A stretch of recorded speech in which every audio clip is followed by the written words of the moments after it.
Hi, my name is Mr. Diallo. I'm going to be your host today for the Daily Steam Show. First thing first, we're going to have Mr. Tyler here to be presenting you guys how to deal with air pollution by battling that out with composting. All you can do, all in your backyard. After that, I'm going to take you guys to Mr. Wilson, who's going to be easily showing you guys the before and after effects of the coronavirus. After that, we have Ms. Pauline, who's going to be in the lab showing you guys basically how water pollution is affecting everything with a loaded demonstration. With no further ado, I take you guys to Mr. Tyler. Composting food scraps rather than throwing them in the garbage is one way to reduce the huge amount of organic matter at landfills, the breakdown of which produces methane, a greenhouse gas. Compost piles can be placed in containers with sufficient drainage and aeration, such as a plastic bin with holes in the bottom or a structure made from mesh wire.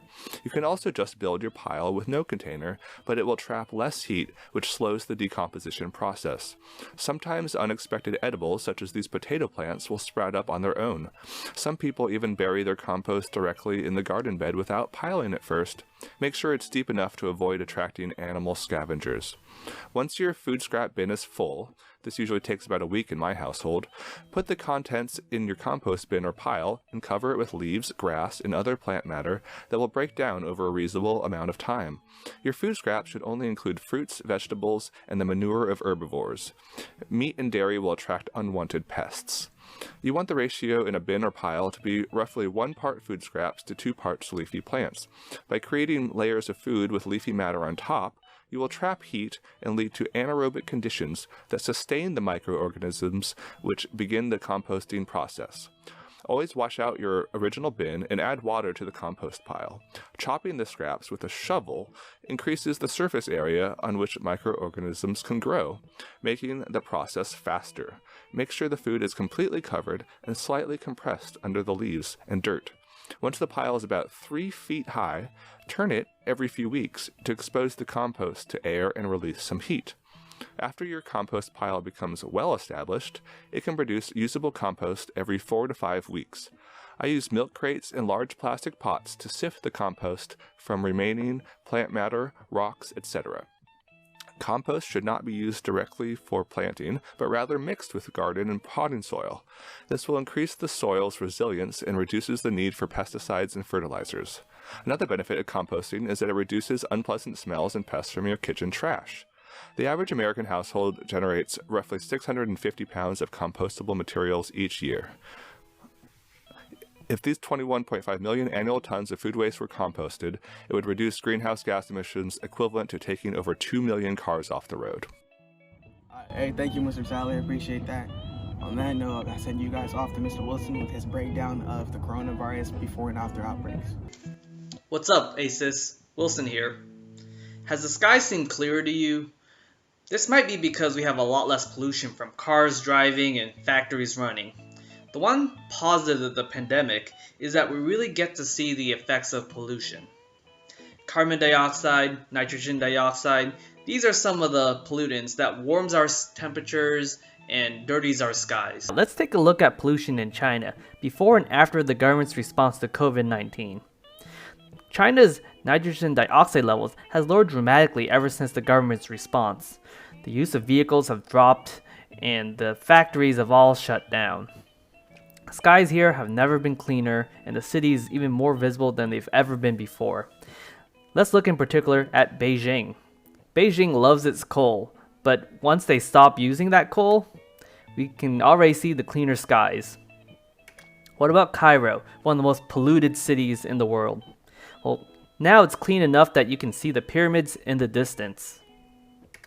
The beautiful city of Venice, even more beautiful now that there's less tourists and the waters are even cleaner than before. Las Vegas. Usually, many people drive here as a tourist hotspot, but since there's a lot less driving pollution, the skies have never been more blue. Finally, who doesn't know about the classic LA smog? But for the first time in a long time, this smog has cleared up. And there you have it, a glimpse of the benefits of controlling our pollution. I would hope to see that after this pandemic, governments around the world would take these examples as positives to focus on for us to make sound environmental policies. This is Wilson, signing off. Thank you, Mr. Wilson, for that excellent report on that before and after effects. After this, I'll send you guys straight to Miss Pauline in the lab with the water pollution demonstration. Hi everyone, welcome to Miss Pauline's laboratory. This week's discussion is about pollution, so let's experiment. First thing we're going to do is put salt in a cup of water. So let's pour our water and let's add some salt. Some things in water are not harmful, but some things can be extremely harmful that we can't see. So now that we've poured our salt in our water, it's still clear. But salt in water is not drinkable. So that's why we don't drink seawater. Now, a little bit of salt is okay in water, but if it's too much, it can be bad for you. Adding vinegar to water, it's clear. You can't tell it's there, but we've poured white vinegar. That can be harmful as well because it's clear. Another clear solution, alcohol.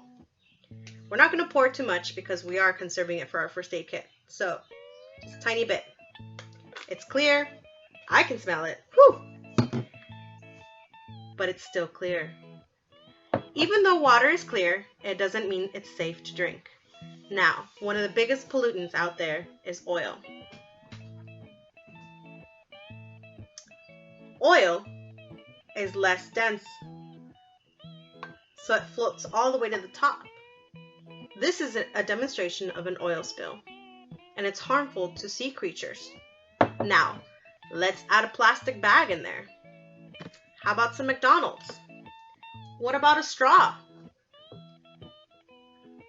This is what our creatures have been living in. I wouldn't want to drink this water, would you? Let's learn about our human impact with the rest of the team. What can we do to pollute our waters and our air less? Back to you. Thank you, Ms. Pauline, with that excellent demonstration. Now for my favorite part of the week, I send you guys Mr. Chris with the clean play of the week.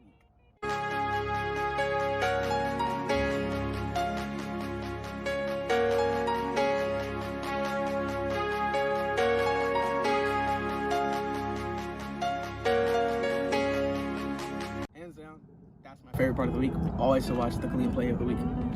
But on that note, I end this broadcast. I hope you guys have a very safe, well night.